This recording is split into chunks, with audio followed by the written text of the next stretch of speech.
Hari ini saya nak ajar tentang amalan pagar rumah daripada gangguan syaitan yang Nabi SAW ajar kita dan kita semua mampu buat. Sebab kita selalu dengar bila mana orang tu baru pindah ke rumah, dia selalu tanya, ada tak mana-mana ustaz yang boleh buat pagar rumah? Tak perlu ustaz, tak perlu mana-mana orang pun. Kita sendiri boleh buat, kita amalkan apa yang Nabi SAW ajar ini. InsyaAllah rumah kita dan penghuni rumah kita tidak diganggu oleh syaitan. Senang dan mudah je nak buat. Yang pertama, baca surah Al-Baqarah. Sebab dalam hadis riwayat Muslim, Nabi SAW bagi tahu syaitan lari daripada rumah yang dibacakan surah Al-Baqarah padanya. Jadi kita baca surah Al-Baqarah daripada awal sampai akhir. Dalam hadis riwayat Ibn Hibban disebutkan satu bacaan Al-Baqarah kita itu boleh bertahan untuk 3 hari. Maksudnya dalam 3 hari itu syaitan tidak akan masuk ataupun kacau rumah kita. Cuba juga baca walaupun surah ni panjang. Kalaulah malas dan tak sempat juga, kita buka YouTube dengan surah Al-Baqarah baca, itu pun insya-Allah paling-paling minimum lah. Tapi sudah tentulah tidak sama apa yang kita dengar bacaan di YouTube itu dengan orang itu sendiri membacakannya. Tak semesti baca straight daripada awal sampai akhir, sebab 2 juzuk setengah tu baca, berhenti jap, pause, baca, sambung, tak ada masalah. Kalau tak sempat habis dalam masa 1 hari, sambung lagi keesokannya, no problem. Yang kedua,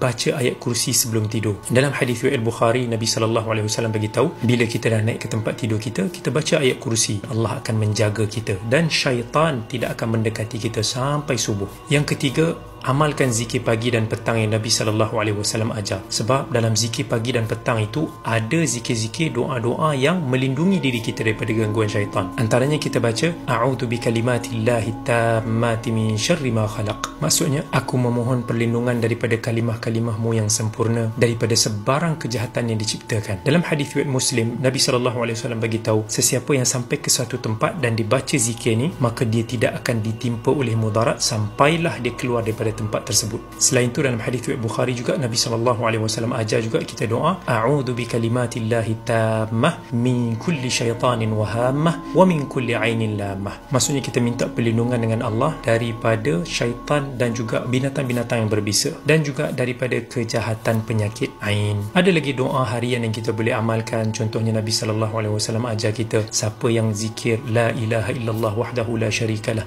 lahul mulku wa lahul hamdu wa huwa ala kulli syai'in 100 kali, maka syaitan tidak akan mengganggunya sehari itu. So penting untuk nak kita amalkan zikir-zikir yang Nabi SAW ajar. Tips-tips ni semua, ini semua amalan pagar rumah yang kita boleh buat sendiri. Jangan mengharap pada orang lain, sebab kita yang akan duduk dalam rumah tu, kita yang kena kuatkan diri kita, kita yang kena bina hubungan kita dengan Allah. Bila hubungan antara kita dengan Allah itu kuat, barulah syaitan akan takut untuk mendekati. Jangan lupa nak masuk rumah pun kita zikir, kita ingat Allah, kita hidupkan rumah kita dengan solat-solat sunat, bacaan Al-Quran, zikir. Itu semua insya-Allah amalan yang boleh menjaga rumah kita, memelihara kita daripada gangguan syaitan. So jangan kita harapkan pada orang lain, kita sendiri yang buat.